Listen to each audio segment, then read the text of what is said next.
மிதுன ராசிக்குரிய இவ்வார கோச்சார பலன்களையும் அதன் பிறகு உங்களுடைய ஜென்ம நட்சத்திரத்துக்குரிய தாராபலம் கொண்ட சிறந்த நாட்கள் எவை என்பதையும் தற்பொழுது பார்க்கவிருக்கின்றோம். இவ்வாரத்தில் பிறந்தநாள் மற்றும் திருமணநாள் கொண்டாடும் நண்பர்களுக்கு எனது இனிய வாழ்த்துக்களை தெரிவித்துக் கொள்கின்றேன். மேலும் இப்பதிவை உங்களுடைய நண்பர்களுக்கும் உற்றார் உறவினர்கள் வாட்ஸ்அப் ஃபேஸ்புக்கிற்கு ஷேர் செய்யும்படி அன்புடன் கேட்டுக்கொள்கின்றேன். எப்படி இருக்கும் மிதுன ராசிக்கு இந்த வாரம்? லக்கி குபேரின் அருள் பரிபூர்ணமாக இருக்கிறதா? ராசிக்கு பகை கொண்டவர் செவ்வாய். புதனுக்கு ஜென்ம பகை. அவர் ராசியிலே அமர்ந்திருக்கின்றார். கோபம் அதிகமாக வர வைப்பார். எளிதில் உணர்ச்சி வசப்பட வைப்பார். செவ்வாயோடு இயற்கை சுபாவம் அது. அது மற்ற இடத்தில் இருந்தாலும் செய்வார்.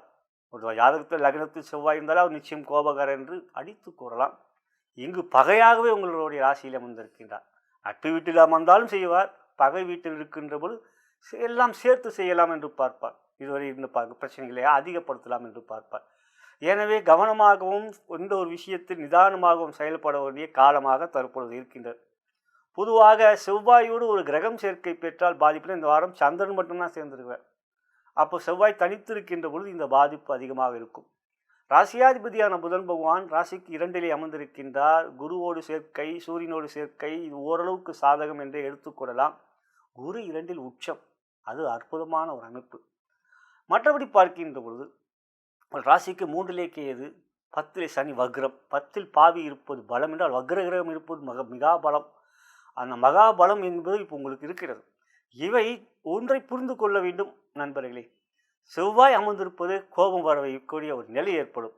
எனவே திட்டங்கள் தீட்டி அதற்கு பிறகு அந்த முயற்சியிலே ஈடுபடுவது நல்லது. மிதுனம் கன்னி இது இரண்டுமே புதனுடைய ராசி. ஆனால் மிதுனத்துக்கும் கன்னிக்கும் என்ன வித்தியாசம் என்றால், மிதுன ராசியில் பிறந்த உங்களே ஒரு மோட்டிவேஷன் பண்ணணும். நீங்கள் ஒரு விஷயத்தை ரொம்ப நிர்வாகமாக இருப்பீங்க. ஆனால் அது மற்றவங்களுக்காக செயல்படக்கூடியவராக இருப்பீங்க. மற்றவர்களுக்காக செயல்படுவீர்கள். அவங்களுடைய கட்டளைக்கு அவங்களோட மோட்டிவேஷன் பண்ணால் உங்களுக்கு அதில் சுறுசுறுப்பாக இருப்பீங்க. அந்த கன்னியை பார்த்தீங்கன்னா அவங்க மற்றவங்க ஆலோசனை கூறக்கூடிய இடத்தில் இருப்பார்கள். ஆனால் பெரிய தொழிலதிபராக இருப்பார்கள். எப்போ உங்கள் ராசி இப்போ மிதுனம் 2க்கும் புதன், அந்த புதன் உங்கள் ஆட்சி பெறுவார். அதே சமயத்தில் கண்ணியில் அவர் மூலத்திரிகணமும் பெறுவார், உச்சமும் பெறுவார். எனவே தெளிவாக இதில் புரிந்து கொள்ள வேண்டிய ஒரு விஷயம், மிதுன ராசியில் பிறந்தவர்கள் எந்த ஒரு விஷயத்திலும் திட்டங்கள் சீட்டு அதன் மீது செயல்படுவது, டக்கென்று எடுத்தேன் கவுத்தன் என்று இதெல்லாம் பண்ணிடலாம், இதெல்லாம் செஞ்சிடலாம்ட்டு சொல்லிவிட்டு அதுக்கப்புறம் மாட்டிக்கொண்டு முழித்து கொண்டு இருக்கிறது மிதுன ராசிக்கு வரும். ஏன்னா 2 மனம் கொண்ட ராசி. உங்கள் ராசியின் உருவமே இரட்டை மனம், இரட்டை குழந்தை. அதுதான் இங்கே பிரச்சனை. இது நடக்கும், அது நடக்கும், அது நடக்குமா, இது நடக்குமா, ஒரே நேரத்தில் 2 ட்ராக்கில் உங்களுடைய மனம் ஈடுபாட்டை காட்டும். இங்கே ஒரு வீடு வாங்கலாம், இன்னொரு வீட்டில் வீடு வாங்கினா எப்படி இருக்கும், இந்த வீடோடு அது நல்லா இருக்கும் போல இருக்கே அப்படின்ற மாதிரி ஒரு எண்ணம் ஏற்படும். இதையெல்லாம் நாம் எப்பவுமே ஒரு முடிவு எடுத்து விட்டால் அந்த முடிவில் முழுமையாக ஈடுபட வேண்டும். இந்த வாரத்தை பொறுத்தவரை உங்களுக்கு சந்திரன் சாதகமாக இருக்கிறார்.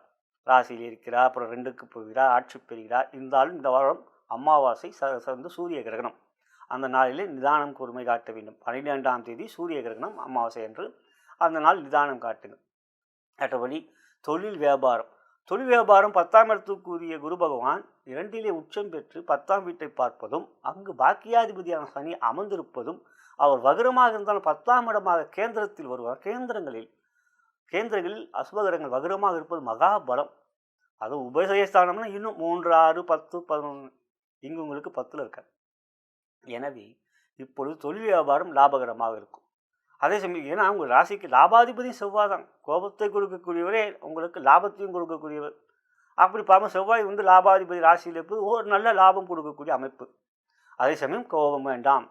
உத்தியோகம், உங்கள் வேலையில் மட்டும் முழு கவனத்தை செலுத்துங்கள். குருவோடு சூரியன் சேர்ந்தனால் குரு சூரியனால் பாதிப்பு இல்லை.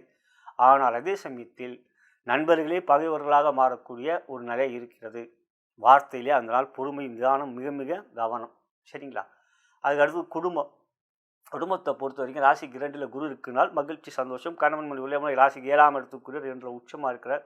அதுதான் குரு பகவான்.